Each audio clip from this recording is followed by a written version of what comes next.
Peuple de Dieu, shalom. Le témoin de Branham au Rwanda rebondit encore une fois pour que nous puissions partager la parole de Dieu. Je vous aime et je dis shalom à vous tous, vous qui aimez le Seigneur Dieu, vous qui aimez Branham, Marion Branham, vous qui aimez Jésus, parce que Jésus est revenu dans la chair humaine, vous qui aimez le Très-Haut qui a créé les cieux et la terre. Je vous dis shalom. Je m'efforce, malgré moi, de vous parler sur un petit sujet intitulé « Quelle attraction sur la montagne ?» L'attraction sur la montagne. Je vais lire Branham, le grand prophète. Il a laissé un mystère sur la montagne. Il a laissé un mystère sur la montagne. Moïse laissa un mystère sur la montagne. Jésus laissa un mystère sur la montagne. Et aujourd'hui, quelle est l'attraction sur la montagne? Sur les collines de Sunset. Alléluia. C'est ça. Je vais partager cela avec vous. Écoutez, je le lis ici. Je lis cette parole avec vous. Je lis dans la prédication de notre Seigneur Branham, Marion Branham, intitulée « Quelle est cette attraction sur la montagne ?» Végère. Prêché le 25 septembre juillet 1965. Vous l'aimez? N'est-ce pas? Je l'aime. Je l'aime parce qu'il m'a aimé le premier et a acquis mon salut. C'était ça l'attraction sur le mont Calvaire. La même attraction sur le mont Sunset, le mont Nebo, le mont Sinaï. Toutes ces expériences qui ont eu lieu sur les sommets d'une montagne. Alors c'est très bien, chantons-les maintenant. Sur la montagne, le salut. Le mont Sinaï, le salut. Le mont Calvaire, le salut. Le mont Sunset, le salut. Écoutez, je descends encore. Paragraphe 46. Là, je lisais au paragraphe 203. Ici, je lis au paragraphe 46.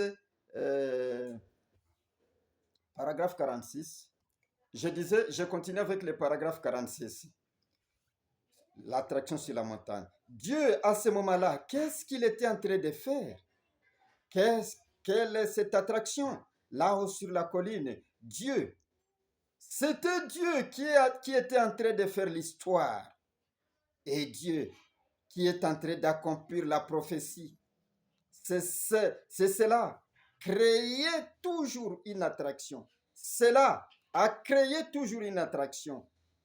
Cela attire tous les critiques, les vautours du message ce matin et les aigles aussi. Vous voyez, ils se rassemblent pour venir voir ce qui se passe.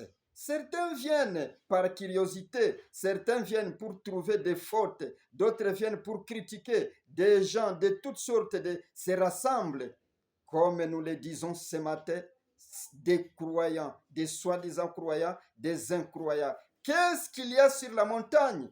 La prophétie est en train de s'accomplir. Maintenant, nous allons voir ce qu'il s'est produit. Qu'est-ce qu'il y a sur la montagne? La prophétie est en train de s'accomplir. Nous allons voir c'est quoi sur la montagne. Ça attire les vautours, ça attire les critiqueurs, ça attire les moqueurs, mais ça attire aussi les aigles. Et la parole s'accomplit pour ces aigles-là. C'est Dieu qui accomplit sa parole. Mon bien-aimé, vous qui aimez le Seigneur Dieu, chaque fois quand Dieu appelle son serviteur à la montagne, un prophète, il lui donne une révélation. Remarquez le cas de Moïse. Quand il appela Moïse à la montagne de Sinaï, voyons voir ce qui se passa. Je le lis dans Les serpents d'airain. La brochure intitulée Les serpents d'airain, prêchée le 21 novembre 1953. Je prends le paragraphe 15, juste la partie B, la strophe B. Je dis, exact. Et alors personne ne pouvait même toucher la montagne où il était. La théophanie Dieu, où il était. Et je dis, c'était Jéhovah. Personne ne pouvait le toucher. Et quand il est descendu sur la montagne, celui-ci, celui-ci fit tout embrasser, celle-ci plutôt, la montagne, fit tout embrasser. Embrasser, excusez le français pauvre. Mon français est pauvre. Celui-ci fit tout embrasser. Et il a écrit les commandements. Vous savez, oui, c'était Jéhovah. Vous savez, quand Moïse est descendu de cette montagne, il avait les deux planches sur lesquelles étaient écrits les 10 commandements. Il avait les deux pierres sur lesquelles étaient écrits les 10 commandements, je voulais dire. Un nouveau message pour son peuple. Et pourtant, c'est le même Dieu. C'est-à-dire, ils allaient de révélation en révélation. Et chaque fois quand il y avait révélation, Moïse montait à la montagne. Il venait avec un nouveau message. Il venait avec des nouveaux ordres, excusez. Moïse, quand il montait, il descendait avec un nouveau message. Quand il est monté sur la montagne de Sinaï, où la nuée avait couvert, il est descendu avec les 10 commandements. Prenons le cas de Jésus. Jésus-Christ sur la montagne de Matthieu 17. Qu'est-ce qui a été fait à cette montagne-là? Écoutez, je vais le lire. Écoutez, sur la montagne de transfiguration, Matthieu 17, paragraphe 164, des noms blasphématoires, prêché le 4 novembre 1962, paragraphe 164. Comme il parlait encore, Dieu l'a fait taire. Il a dit, celui-ci est mon fils bien-aimé, en qui j'ai mis toute mon affection. Écoutez-les. Vous voyez, Dieu s'est mis en retrait et a dit, celui-ci est mon fils. Dieu s'est mis en retrait, c'est-à-dire il a quitté le temple Jésus, il va au-dessus, il parle. Celui-ci est mon fils bien-aimé, écoutez-les. Remarquez ceux qui l'ont écouté. Comment Pierre a capté cela? Parce que ça doit venir avec une nouvelle révélation. Écoutez comment les spirituels l'ont capté juste à la montagne là de Matthieu 17. Les fous de Gadara prêchaient le 20 juillet 1954, paragraphe 72 ou 72. Écoutez, je prends 73 pour ne pas tarder. Jésus leur posa la question, ou soit je commence par là. Et alors, quand ils descendirent de la montagne, quand il descendait plutôt de la montagne, voilà que je vais le prouver. Il descendait de la montagne et Jésus a demandé, qui dit-on que je suis, moi le Fils de Dieu? Oh, sorry. Qui dit-on que je suis, moi le Fils de l'homme? C'est ça exactement. Eh bien, certains disent que tu es Élie, d'autres disent que tu es l'un des prophètes, ainsi de suite. Écoutez la réponse. Certains disent que tu es Élie, d'autres disent que tu es le prophète, d'autres disent que tu es ceci ou cela, et ou cela. Et il a dit, mais vous, qui dites-vous que je suis? Pierre a dit, tu es le Christ, le Fils du Dieu vivant. Et Jésus lui répondit, il a dit, tu es heureux, Simon, fils de Jonas, car ce ne sont pas les séminaires qui t'ont révélé cela, ni les théologiens qui ne t'ont jamais révélé cela. Ce n'est pas la chair et le sang qui t'ont révélé, mais c'est mon Père qui est au ciel. Sur cette pierre, je bâtirai mon église. Après la montagne, après ce qui se passait sur la montagne de Matthieu 17, Pierre capta la révélation. Et il dit, non, celui-ci, il est le Fils de Dieu. Il n'est pas un simple prophète. Il n'est pas un simple Élie, mais c'est le Fils de Dieu. Et Jésus d'ajouter, il dit, sur cette pierre, je bâtirai mon église. C'est-à-dire, sur la révélation qui est venue de ce qu'il vit à la montagne, Dieu a bâti son église. Sur la montagne, quelle est cette attraction? Dieu accomplit sa parole. Et maintenant, Branham prêche un message. Quelle est cette attraction sur la montagne? Et Dieu, c'est Dieu qui accomplit sa parole. Quelle est cette attraction aujourd'hui? N'y a-t-il pas aussi des montagnes? Branham a dit l'attraction sur Sinaï, l'attraction sur Sunset. Quelle est l'attraction sur Sunset aujourd'hui? Je vais vous donner tout simplement les points saillants parce que je n'ai pas du temps, je cours à la minute. Je ne vais pas faire plus de 20 minutes cette fois-là. Écoutez, je te dis ceci.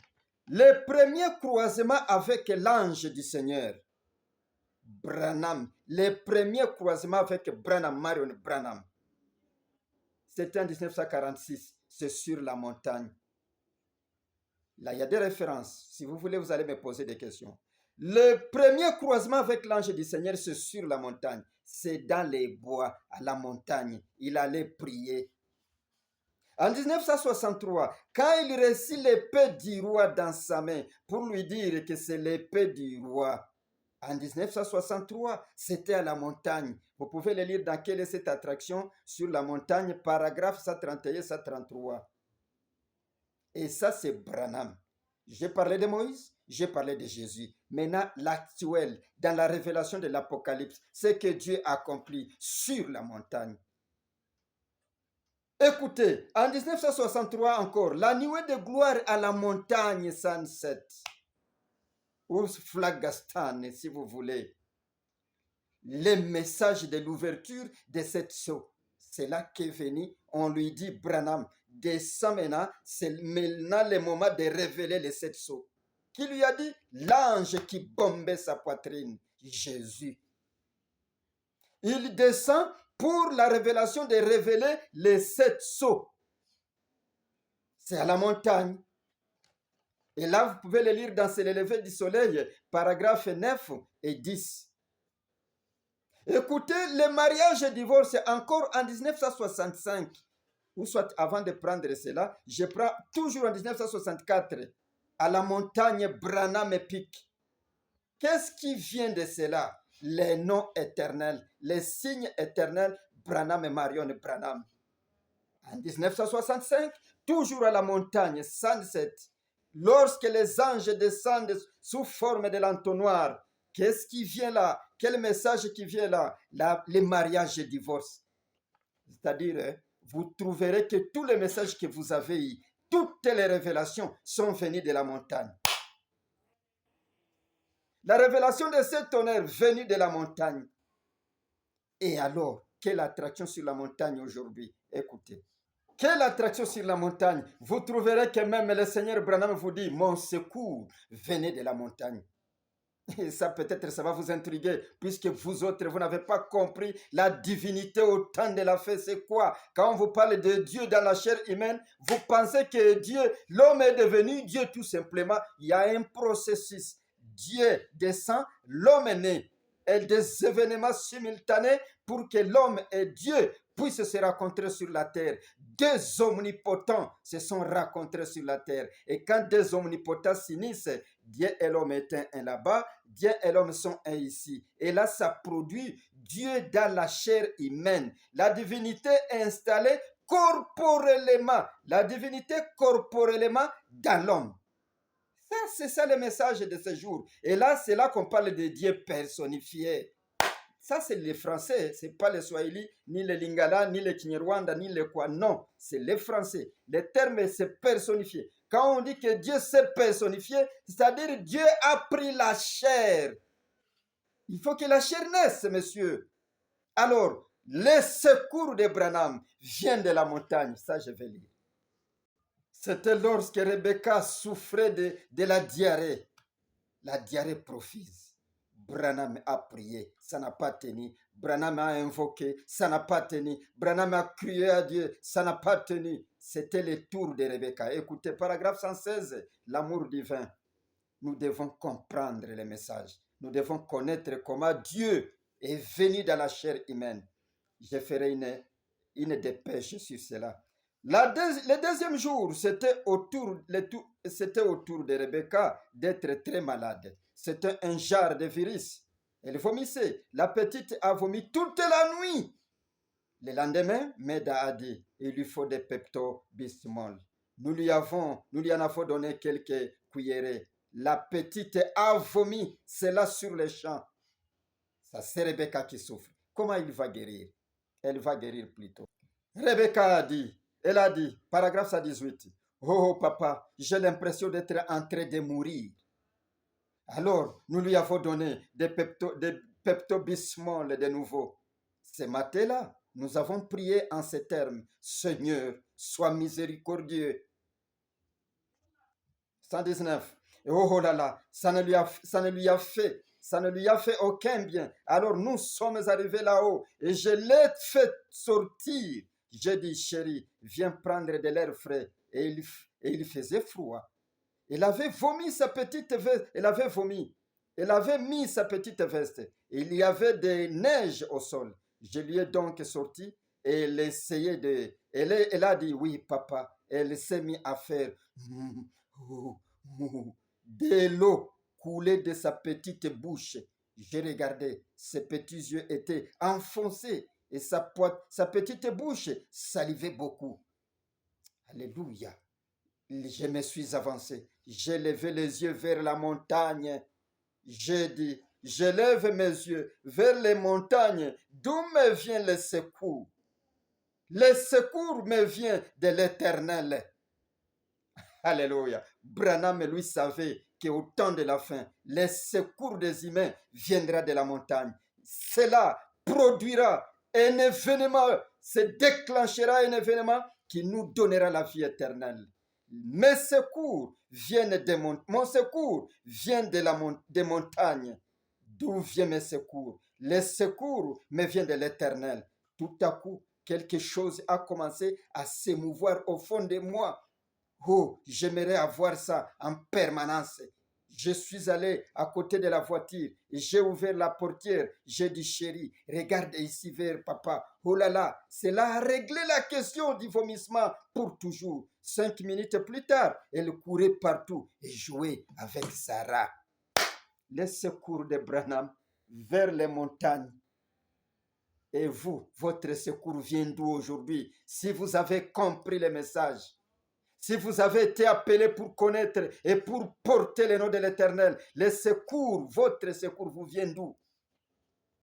Les vrais croyants qui portent le nom de l'Éternel savent que les secours, les peines de vie, qui leur font survivre, qui leur font surmonter les événements, les peines de vie viennent de la montagne. Écoutez ce que dit Branham. Tu devrais connaître c'est quoi et cette montagne c'est quoi qui a déclenché quelque chose qui vous introduit dans l'éternité, quelque chose qui vous fait, qui vous donne la paix du cœur. Écoutez, je lis dans Messieurs, c'est le signe du temps de la fin, paragraphe 422 jusqu'à 423.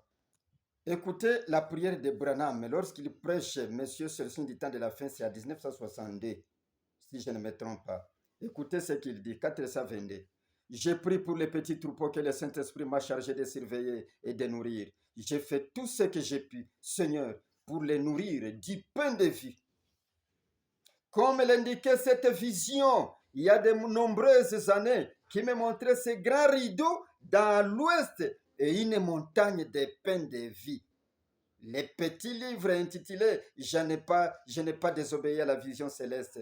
Et voilà que tout cela s'accomplit, révélé juste devant nous. J'ai vu, il y a des années, une vision qui me montre une montagne de pain de vie. Glory to you, Branham. Une montagne de pain de vie, où c'est? À l'ouest. Suivez. Et il dit, 423, tu es Dieu. Il n'y en a point d'autre que toi. Reçois-nous, Seigneur. Pardonne nos péchés. Écoutez, c'est à l'ouest où il y a les pains de vie. Bien-aimés, suivez. Ne soyez pas dupés avec les historiens qui vous ramènent dans les histoires passées. Oh, il était le fils de tel. Oh, nous devons fêter ceci. Nous devons faire... Tu as un message caché. Les pains de vie sur la montagne à l'ouest. Suivez mes bien-aimés. Écoutez, je vais lire des écritures pour terminer. Je lis dans Apocalypse chapitre 4, première partie, paragraphe 191, 191. Je lis. Il y a tant de choses que j'ai faites et que et que beaucoup de mes frères n'ont pas comprises. Beaucoup de mes frères dans les champs de mission ne comprennent pas pourquoi je les ai faites. Mais Père, je les ai faites parce que j'étais conduit à les faire. J'ai pris peur de ne jamais me laisser avoir honte de cette conduite. Mais conduis-moi, Seigneur, afin que je continue à faire ce que je suis conduit à faire. Aide-moi, ô Dieu, alors que je cherche sincèrement à connaître ta volonté, afin de faire afin de la faire d'apporter, comme tu me l'as montré il y a bien des années, lorsque j'ai quitté cette église. J'ai vu les pains de vie, d'apporter les pains de vie au peuple du monde. Lorsque j'ai vu cette grande montagne du pain et des saints en robe blanche qui venaient de partout sur la terre pour manger de ces pains-là de vie. Oh, oh Dieu, oh Dieu, que jamais, au grand jamais, je ne manque de nourrir les gens du pain de vie. Il a vu les pains de vie. Et les gens venaient manger de ces pains sur la grande montagne, la montagne de la révélation, les pains de vie. Les saints en robe blanche venaient manger de ces pains de vie qui se trouvent à la montagne. Oh Seigneur, c'est sur la montagne que viennent des choses nouvelles. Toujours, quand Dieu traite avec son prophète, c'est sur la montagne. Il l'attire sur la montagne pour lui donner la révélation. Les saints viennent se nourrir de ces pains de vie sur une grande montagne. Écoutez encore ça. Pourquoi Dieu? C'est en termes de montagne qu'il nous montre qu'il y a des pains de vie. Pourquoi Branham répète chaque fois, j'ai vu une montagne de pains de vie, j'ai vu une montagne à l'ouest, j'ai vu une grande montagne au pain de vie. Pourquoi sur la montagne? Écoutez, la finalité, ce sera toujours sur la montagne qu'il y aura une révélation, la grande cette fois-là, qui remplira toutes les vallées. Une nouvelle révélation. Et les saints viennent manger vêtus en robe blanche. Que les saints se sanctifient et que les méchants continuent à s'essuyer quand il y a du pain qui vient de la montagne. Alléluia. Écoutez, je vais le lire. Il y a ici un homme qui peut allumer la lumière. Paragraphe 140 jusqu'à 142. Et je termine. Écoutez, jusqu'en 1963, au 12e mois, Branham nous parle toujours des montagnes des pains de vie. De la montagne où il y a les pains de vie, la grande montagne de granit cette fois-là. C'est-à-dire la montagne de la révélation, la montagne où il y a la révélation. Écoutez ce qu'il dit. Je commence par ça 38. Il y a ici un homme qui peut allumer la lumière. Mon fils Billy Paul, il parle dans le sommeil, dans son sommeil, mais il ne fait pas très souvent des rêves. Il en a eu un l'autre nuit qui s'est écoulé. Il a dit qu'il a rêvé qu'il était dans une église et qu'il n'était pas encore entré. Il a dit que je suis entré et il a dit le feu jaillissait de mes yeux et j'ai dit le temps est venu, c'est terminé. Et tout le monde s'est mis à crier, oh je ne peux pas, oh mes enfants. Quand c'est terminé, tout le monde a peur. Mes enfants, sont-ils sauvés? Et tes enfants là, tu les conduis à Branham? Sont-ils sauvés? Mes enfants, sont-ils sauvés? Écoutez la suite, 140. Maintenant, vous allez comprendre c'est quoi ici. Et j'ai dit, Lois ne peut pas venir. Le bébé est trop jeune pour savoir. Billy, l'heure est arrivée. Nous devons partir. J'ai dit, il est minuit. C'est dans les songes de Billy Paul. Il est minuit maintenant. Avant le lever du jour, Jésus sera ici. Si ce n'est pas le cas, alors je suis un faux témoin de Christ. Écoutez cette déclaration. Et quelqu'un a levé la voix et a dit, personne ne connaît le temps ni l'heure. Personne ne connaît la minute ou l'heure. Je n'ai pas dit la minute ou l'heure. J'ai dit quelque part entre maintenant le lever du jour. J'ai dit, allons-y. J'ai dit, mais nous sommes à cette heure-là. Allons-y. Et nous sommes montés dans une voiture. Nous avons commencé à monter la montagne. Et quand nous l'avons fait, on aurait dit que la lumière apparaissait dans les cieux. Quand nous avons commencé à monter la montagne, une lumière apparaissait dans les cieux. Mais c'était sombre sur la terre. La lumière est dans le ciel, mais sur la terre, c'est sombre. Ça, c'est très étrange, bien-aimé. C'est moi qui ajoute. C'est trop étrange. La lumière dans les cieux doit éclairer la terre. Mais malheureusement, la lumière est dans les cieux, mais sur la terre, c'est sombre. C'est sombre dans vos âmes. La lumière jaillit, mais toi, tu as encore l'obscurité dans ton âme. Écoutez, Ça, c'est très intéressant. Mais c'était sombre sur la terre. Il a dit que je me suis arrêté sur les bords de la route et j'ai gardé mes mains comme ça. Les faits jaillissaient encore dans mes yeux. Et il a dit que j'ai dit, Seigneur, j'ai fait tout ceci sur ton ordre. Je l'ai fait simplement parce que tu m'as dit de le faire de cette façon. J'ai fait ces choses selon ce que tu m'as dit. Et j'ai désigné du doigt une grande montagne de granit. Branham désigna du doigt comme ça. Il montra une montagne de granit. Une montagne où il y a les cailloux blancs. Une montagne de la révélation. Il pointe une montagne de la révélation. Et une lumière, voilà la lumière qui est claire. Une lumière sans le secours d'aucune main a déclenché une pierre de la montagne. A déclenché une pierre de la montagne. Branham me pointe, désigne. Voilà d'où vient ton repas, toi témoin de Branham. Voilà d'où vient ton éternité, témoin de Branham. Voilà d'où vient ton message, toi qui crois à l'heure et le message de l'heure, toi qui es dans l'éternité. Une lumière sans secours d'aucune main a déclenché une pierre de la montagne qui pesait des centaines de tonnes. Et la voici qui venait. Je dis, tournez la tête, ne regardez pas. Tout sera fini dans quelques minutes. Tout ce que tu as là comme divinité sera fini. Tout ce que tu as là comme doctrine sera fini. Tout ce que tu as comme les cérémonies là sera fini. Ça n'entre pas dans l'éternité. Écoutez, il a dit qu'alors un grand silence sacré est installé. Un grand silence sacré est installé où? Dans le cœur de ceux-là qui viennent manger ayant des robes blanches.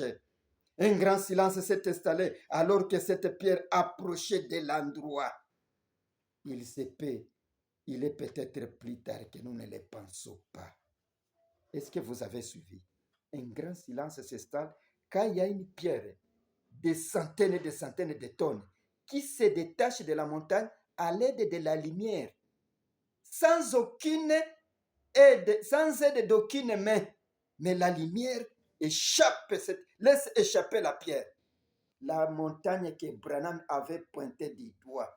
Bien aimé, ça c'est quelle montagne? La montagne du pain de vie. De cette montagne-là de la révélation est venue une pierre de centaines de tonnes qui a écrasé tout.